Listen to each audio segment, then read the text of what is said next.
Screaming started before Where are the anyone kids? understood what they were seeing. A mesh fence, 10 feet of space, 500 beating hearts on wooden benches. God, look at the lion! And on the other side of that thin barrier, something ancient and unstoppable had just woken up. A man was on the ground. A lion had him by the arm. Another was circling. The crowd didn't know it yet, but they were about to witness something that would shatter their understanding of control, of safety, of the thin line between entertainment and tragedy. This wasn't What on supposed to earth happen. happened? Get Not everyone here. back now! Not tonight. But in the world of wild animals, supposed to means nothing. And Oleksiy Pinko was about to learn that lesson in the most brutal way possible. Blood was already pooling in the sand. The cameras were rolling. Children were watching. And in that moment, every assumption people make when they buy a circus ticket was being violently dismantled. They thought the trainers were safe. They thought the animals were tamed. They thought nothing could go wrong. But Oleksiy Pinko's screams told a different story. A story about power, about wildness, about what happens when you forget that a lion is always a lion, no matter how many tricks you teach it. There are moments in life when everything you thought you knew gets ripped away in seconds. When the script flips, when the thing you trusted most becomes the thing that destroys you. For Oleksiy Pinko, that moment came under the bright lights of a circus tent in Lviv, Ukraine, in October 2010. He had done this 1,000 times before. Walked into the ring, raised his rod, commanded the lions with the confidence of a man who believed he was in control. But control is an illusion. And on that night, in front of hundreds of people, including children clutching popcorn and wide-eyed tourists with cameras, that illusion shattered. What followed wasn't just an attack. It was a breakdown of everything circus audiences believe when they buy a ticket. They believe the animals are tame. They believe the trainers are safe. They believe that nothing can go wrong. But Oleksiy Pinko's blood on that arena floor told a different story. This was supposed to be entertainment, a family-friendly spectacle. Parents brought their kids to see the majestic lions, to watch them perform, to marvel at the bravery of the man who stood among them. But what they witnessed instead was nature reasserting itself. Raw, brutal, unstoppable. The video that would later go viral captured every horrifying second. The lunge, the bite, the takedown, the panic. And it forced the world to confront an uncomfortable truth. No matter how skilled the trainer, no matter how rehearsed the routine, a lion will always be a predator. And a predator, when it decides to strike, does not discriminate between performance and reality. Oleksiy Pinko wasn't some rookie. He wasn't a man who stumbled into lion taming by accident. This was his life, his craft, his identity. For years he had stood in that ring, commanding lions with nothing but a rod, his voice and his presence. He had trained under some of the best handlers in Eastern Europe. Good boy. Learning the old school methods passed down through generations of circus families. The kind of training that taught you to read a lion's eyes, to sense the shift in energy before a charge, to know when to push and when to back off. He had scars already, small ones, reminders of close calls, of moments when a swipe came too close or a lion tested his authority. But he wore those scars like badges, proof that he had survived, proof that he knew what he was doing. His family knew the risks. His wife would watch from backstage sometimes, her hands clenched, her breath held until he walked out of that cage. She had seen the injuries over the years, the claw marks, the bruises, the nights when he came home limping, claiming it was nothing, just part of the job. His children grew up knowing their father worked with predators, right at us. but they also grew up believing he was invincible. Because that's what Oleksiy projected: confidence, strength, the unshakable belief that he had mastered these creatures. And for a long time, it seemed like he had. Night after night, performance after performance, the lions obeyed. They roared on cue. They jumped through hoops. They sat on pedestals while the crowd clapped and cameras flashed. It was a dance, a carefully choreographed routine between man and beast. But every dance has a moment when someone loses the rhythm. And when that someone is standing in a cage with 5 adult male lions, losing rhythm means losing everything. Oleksiy wasn't just a trainer. He was a performer. He understood showmanship. He knew how to work a crowd, how to build tension, how to make people gasp and then cheer. The circus was his stage, and the lions were his co-stars. He would crack his whip in the air, not to hurt them, but to create sound, drama. He would stand impossibly close to their jaws, demonstrating his fearlessness. He would turn his back on them sometimes, a calculated risk that made audiences hold their breath. Every gesture was designed to maximize the spectacle, to make people believe they were witnessing something extraordinary. And they were. But what they didn't realize was that every performance was a negotiation, a silent conversation between predator and prey. And Oleksiy was always one wrong move away from becoming prey himself. He had studied these animals for years, knew their individual personalities, the aggressive one, the lazy one, the unpredictable one. He adjusted his approach for each, reading their moods, their body language, their subtle signals. But knowing an animal isn't the same as controlling it. Unlike human actors, lions don't care about applause. They don't care about ticket sales or reviews. They care about hierarchy, dominance, survival. And every time Oleksiy walked into that ring, he was making a silent claim. I am the alpha here. Most of the time, the lions accepted that claim. But not always. There were nights when one of them would challenge him. A low growl, a refusal to move, a stare that lasted too long. Those were the moments that separated good trainers from great ones. The ability to reassert dominance without violence, to remind the lion who was in charge without escalating. Oleksiy had done it before. He had stared down charging lions. He had redirected aggression with nothing but his voice. He had walked away from close calls that would have ended other trainers' careers. But on this night, in October 2010, something was different. Maybe the lions sensed weakness. Maybe they were tired of the routine. Maybe it was just bad luck. Whatever it was, it started before the cameras even started rolling. African lions, in the golden Panthera light of the leo, sun, the kings of the savannah. Males can weigh up to 500 pounds, with shoulders broad as barrels and paws the size of dinner plates. Their jaws generate a bite force of over 600 pounds per square inch, strong enough to crush bone and tear through muscle like paper. Their claws, retractable and razor sharp, can disembowel prey in a single swipe. In the wild, they are apex predators. They hunt in coordinated packs, taking down animals 10 times their size. Cape buffalo, giraffes, even young elephants. They are built for violence, for dominance, for killing. And no amount of training can erase millions of years of evolution. You can teach a lion to sit. You can teach it to jump. You can even teach it to tolerate a human standing next to it. But you cannot teach it to stop being a lion. These 5 lions had been with the circus for years. They had been raised in captivity, trained from cubs, conditioned to associate humans with food and commands. They had never known the African plains, never hunted wild prey, never experienced the freedom of their natural habitat. But captivity doesn't make them safe. It just makes them unpredictable. A wild lion has structure, territory, natural behavior patterns. A captive lion has none of that. It lives in a cage. It performs tricks for food. It exists in a state of constant low-level stress, punctuated by moments of intense stimulation during performances. And stress in a predator is like gasoline, waiting for a spark. The pressure builds, the instincts simmer, and eventually something has to give. Trainers know this.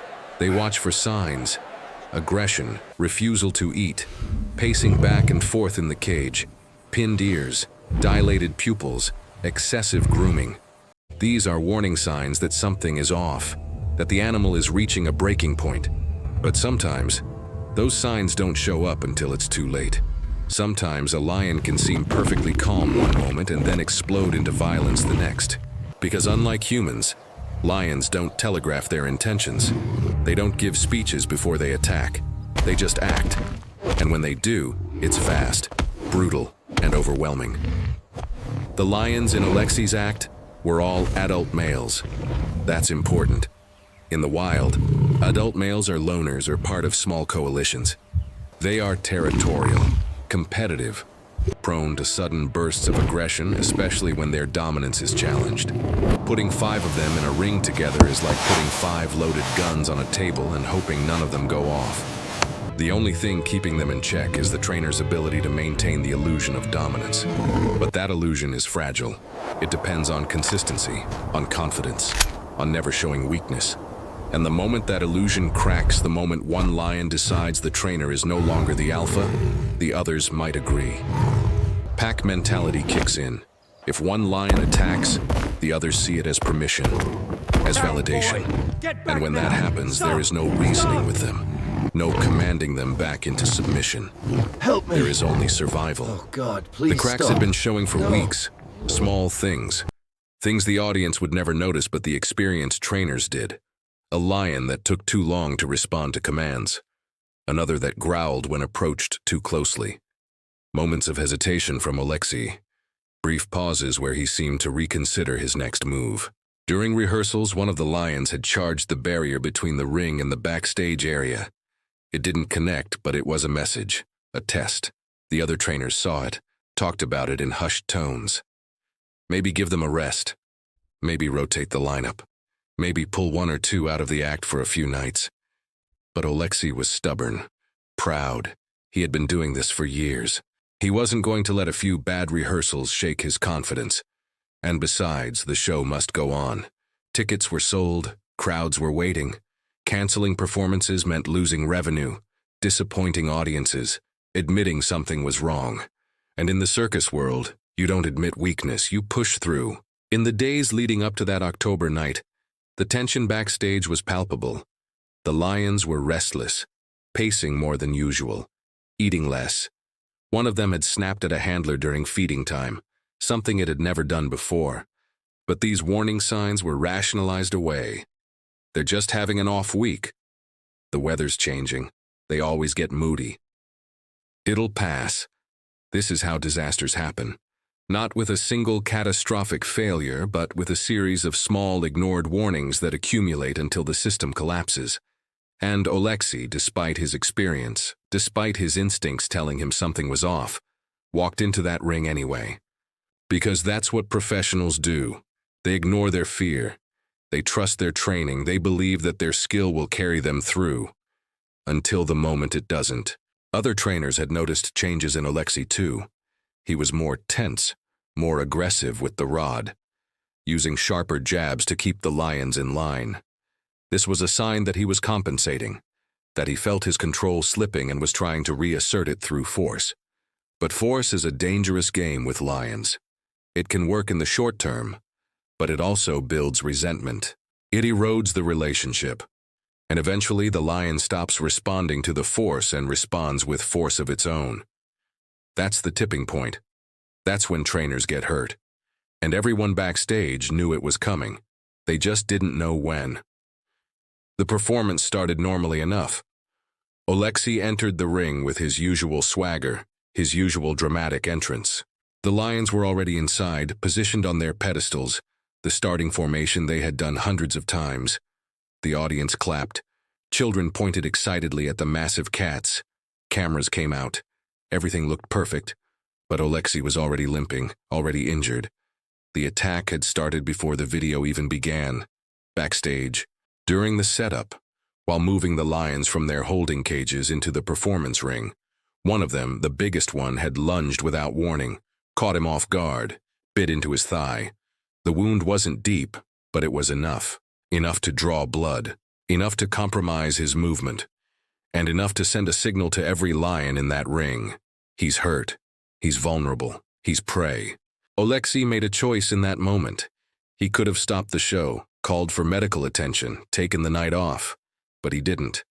He wrapped the wound quickly, pulled his pants down to cover the blood, and walked into the ring. Maybe he thought he could push through. Maybe he was worried about disappointing the crowd. Maybe his pride wouldn't let him admit he needed help. Whatever his reasoning, it was a fatal mistake. Not fatal in the sense that he died, but fatal in the sense that it guaranteed what happened next. The lions could smell the blood. They could see the limp. And in their world, weakness is an invitation. It happened fast. too fast for most people to process in real time. Oleksiy was using his rod to keep one of the lions at bay, prodding it gently, trying to move it back to its pedestal. The lion resisted, planted its paws, growled low in its chest, a sound that vibrated through the arena. The energy in the ring shifted instantly. You could feel it. The other lions lifted their heads, ears forward, eyes locked. The lazy postures they had been holding moments ago disappeared. Now they were alert, tense, watching. Something was about to break. Oleksiy knew it. He tried to reassert control, raised his voice, jabbed the rod harder. But the lion didn't back down. It growled again, louder this time. And then it lunged. Not a full charge, but a test, a challenge. Jaws snapped inches from Oleksiy's face. He flinched, took a step back. And that was all it took. That single step backward, that single moment of retreat. The lion saw it, recognized it, and lunged again. This time it connected. Jaws clamped around Oleksiy's forearm. The rod flew out of his hand, clattering across the arena floor. The crowd gasped, a collective intake of breath. Parents grabbed their children. Some people stood up, unsure if this was part of the act or something real. And then the second lion moved. It came from the side, low and fast. A blur of golden fur and muscle. It grabbed his leg, the same leg that was already injured, already bleeding. Its teeth sank deep. Oleksiy screamed. Not a performance scream, not a scripted moment of drama, a real scream. Raw, primal, the sound of a man who knows he's in serious trouble. He tried to stay on his feet, tried to pull away. But the lions were stronger, far stronger. The one on his arm yanked hard, twisting its head, trying to drag him down. And Oleksiy went down, hit the arena floor with a thud that echoed through the tent. Sand flew up around him, and now he was on the ground. 2 lions on top of him, and 3 more circling. The crowd erupted, screams, pure panic. Parents grabbed their children, covering their eyes, pulling them toward the exits. People scrambled over each other, pushing, shoving, desperate to get away from the mesh fence that suddenly seemed far too thin. And in the ring, Oleksiy Pinko was fighting for his life. The lion on his arm was shaking its head violently, the way lions do when they're trying to tear meat from bone. His arm was being shredded, muscle tearing, blood spraying across the sand. The lion on his leg had locked its jaws and was pulling, trying to drag him across the ring. Oleksiy was kicking with his free leg, punching with his free hand, doing anything he could to fight them off. But fighting a lion is like fighting a freight train. It doesn't matter how hard you hit. It doesn't matter how much you struggle, you're not winning. The other trainers reacted instantly. 3 of them rushed in with rods, shouting, jabbing, trying to drive the lions back. It was chaos, pure chaos. The lions weren't backing off. One of them turned toward the trainers, teeth bared, ready to defend its claim on the prey. Another stayed on Oleksiy, jaws still locked on his mangled arm. The third lion, the one that had grabbed his leg, finally let go and started pacing. Agitated, confused by all the shouting and movement. Its eyes darted between Oleksiy on the ground and the trainers closing in. For a moment, it looked like it might charge the trainers. Or worse, charge the crowd. The mesh fence was the only thing between 500 people and 5 enraged lions. And that fence wasn't built to stop a determined 400-pound predator. Outside the ring, 2 more trainers were scrambling. One grabbed a water cannon, a high-pressure hose they kept for emergencies exactly like this. He aimed it at the lions and opened the valve. Cold water blasted out, hitting the lion on Oleksiy's arm square in the face. The lion flinched, shook its head. And for a second it worked. The lion released, backed off a few steps. But the damage was done. Oleksiy's arm was mangled. Deep puncture wounds, torn muscle, exposed bone. Blood was pouring onto the sand, soaking into the ground, creating a dark red stain that spread wider with every passing second. He was still conscious, still moving, but barely. His face was pale, his eyes were wide with shock, and he was trying to crawl, trying to drag himself away from the lions, but he couldn't get far. The trainers surrounded him, formed a human barrier between him and the lions, rods jabbing, voices shouting, creating enough noise and movement to keep the lions at bay. But the lions weren't done. They were pacing, circling. One of them, the biggest one, made a move toward the fence, toward the crowd. It crouched low, muscles tensed, eyes locked on the screaming people just 10 feet away. And for one horrifying second, it looked like it was going to jump. The audience screamed louder. People trampled over each other trying to get to the exits. Children were crying, adults were yelling, complete pandemonium. And then, at the last second, one of the trainers jabbed the lion hard in the ribs with a rod, and it turned back, growled, but didn't jump. The crisis was averted by inches, by seconds, by sheer luck. The emergency response was frantic. Someone had already called for an ambulance before the attack even escalated. Circus staff knew the protocol.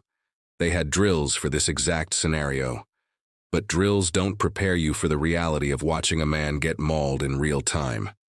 Paramedics arrived within minutes, sirens wailing, lights flashing. But they couldn't enter. Not yet.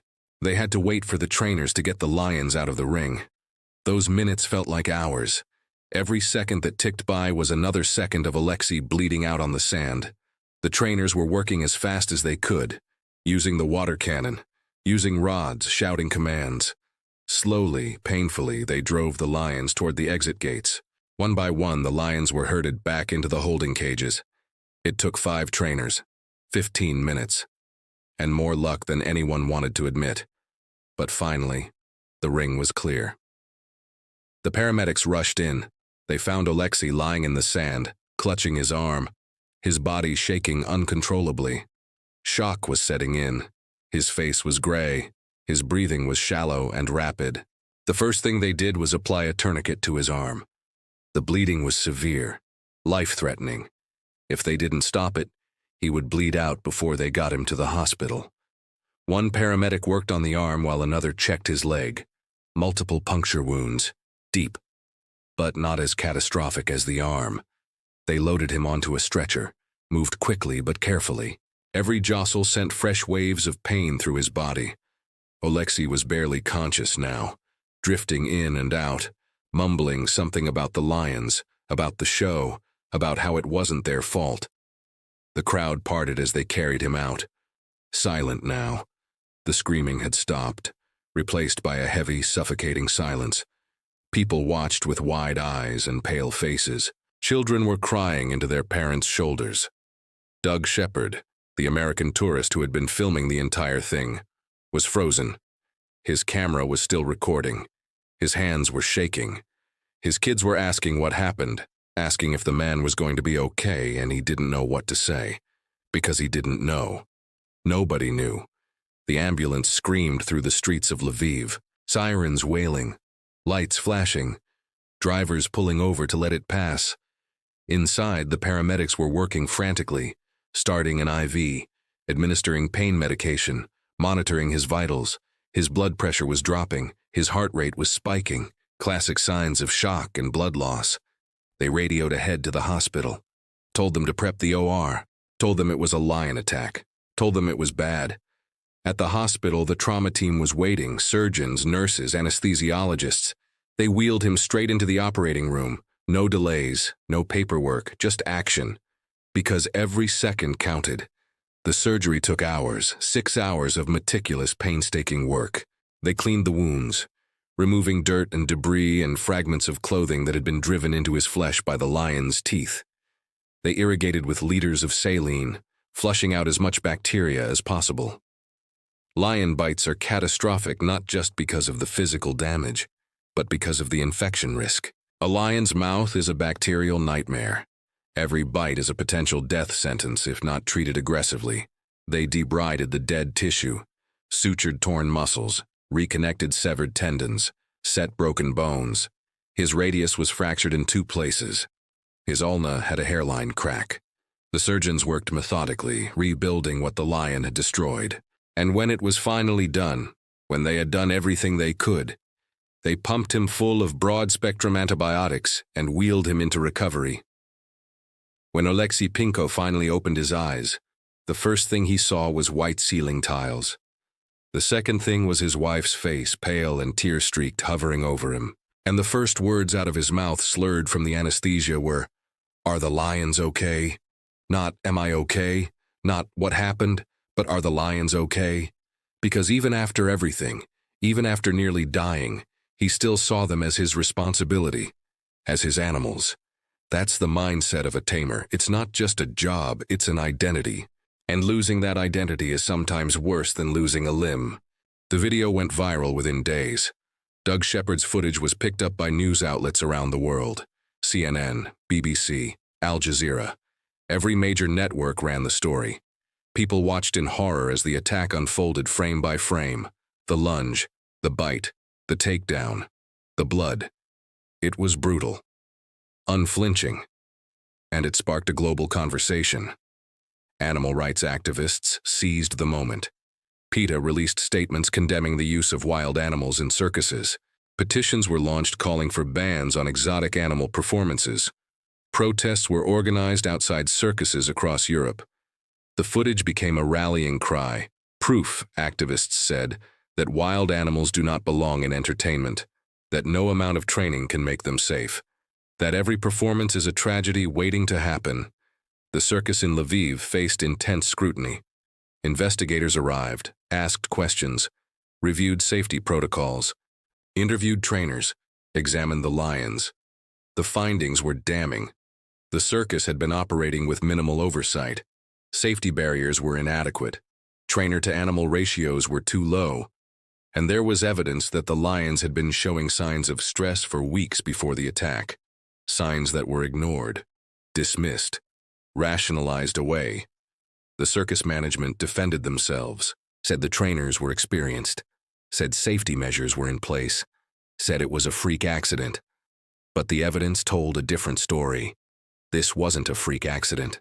This was a foreseeable outcome of a dangerous practice that should never have been allowed in the first place.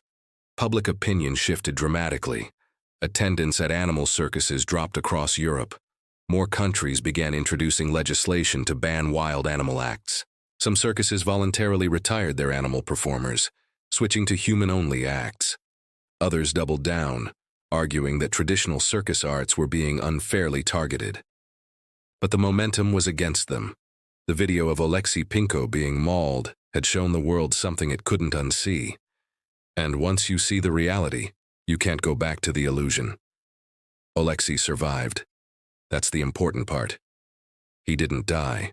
But survival isn't the same as walking away unscathed. His arm was permanently damaged. Nerve damage meant he couldn't grip properly, couldn't feel with his fingertips. The scars were extensive, jagged lines that ran from his wrist to his elbow, a permanent reminder of that October night. Chronic pain became his constant companion. Some days were better than others, but the pain was always there. A dull ache that flared into sharp agony when the weather changed, or when he moved wrong. Physical therapy helped, but there were limits to what could be repaired. His career as a lion tamer was effectively over. He could maybe work with smaller animals, maybe assist other trainers from outside the ring. But he would never command a ring of lions again. Never feel that rush of standing face-to-face with apex predators. And for a man who had built his entire identity around that role, that loss was devastating. It was its own kind of death. Friends said he became withdrawn, quiet. The confidence that had defined him was gone, replaced by something darker, a haunting awareness of how close he had come, how fragile the illusion of control really was. He had nightmares, woke up in cold sweats, feeling phantom jaws clamping around his arm. His wife said he would sometimes stare at his scars for hours, tracing the lines with his good hand, lost in thought. He didn't talk about the attack much, didn't want to relive it, but it lived in him anyway, in his body, in his mind. A permanent resident. His family struggled too. His wife had been there that night, had seen everything. The image of her husband on the ground covered in blood, lions circling, was seared into her memory. She had nightmares of her own. Couldn't watch nature documentaries anymore. Couldn't see lions without feeling that spike of panic. His children, who had grown up so proud of their father's work, now felt conflicted, scared. They stopped visiting the circus, stopped talking about what their dad did for a living. Doug Shepard's son, the one who had watched it all happen from the stands, told reporters later that he never wanted to go to a circus again. The magic was gone, replaced by the knowledge of what those animals were capable of, what they were designed to do. And that knowledge changes you. There's a saying among lion tamers, it's not if, it's when. Every trainer knows that sooner or later the animals will turn. Sooner or later the negotiation will break down. Sooner or later, instinct will override training. And when it does, you better hope you're fast enough, strong enough, lucky enough to survive. Oleksiy Pinko was lucky. He lived. But his story is a reminder that luck runs out, that no amount of skill, experience, or confidence can override the fundamental truth. Lions are not meant to be controlled. They are not meant to perform. They are not meant to live in cages and jump through hoops for applause. They are meant to be wild, free, hunting across vast plains under an African sun. And when we forget that, when we convince ourselves that we've tamed them, domesticated them, made them safe, that's when the blood starts to spill. The cage wasn't the problem. The mesh fence wasn't the problem. The lions weren't even the problem. The problem was the belief that any of it was ever safe, that any of it was ever sustainable, that a man with a rod could stand among predators and walk away unscathed night after night, performance after performance, forever. Oleksiy Pinko walked into that ring believing he was the master. He walked out knowing he was just another man who had pushed his luck too far, just another person who learned in the most brutal way possible that nature doesn't care about your confidence, doesn't care about your experience, doesn't care about the applause. Nature is patient. It waits. And when the moment comes, it reminds you exactly who you are and exactly what those animals are. Somewhere, in a holding pen backstage, after the chaos had settled and the blood had been washed from the sand, 5 lions sat quietly. They weren't angry. They weren't guilty. They were just lions, their instincts satisfied, their wildness proven. They didn't attack out of malice or revenge. They attacked because that's what lions do when they sense weakness, when they see an opportunity, when the hierarchy breaks down. And no amount of training, no amount of human arrogance will ever change that fundamental truth. The lights in the circus tent eventually went dark. The crowds went home. The video stopped circulating after a few weeks, replaced by the next viral tragedy. But Oleksiy Pinko's scars remained. His shattered arm remained. His nightmares remained. And somewhere in his mind, in the quiet moments when he's alone with his thoughts, he can still feel it. The jaws closing, the teeth sinking in. The moment when everything he believed about control and mastery and dominance disappeared in a spray of blood and sand. That moment lives in him now, forever. A permanent reminder that the cage was never about keeping the lions in. It was about keeping the illusion alive. And that night, in front of 500 people, that illusion died screaming.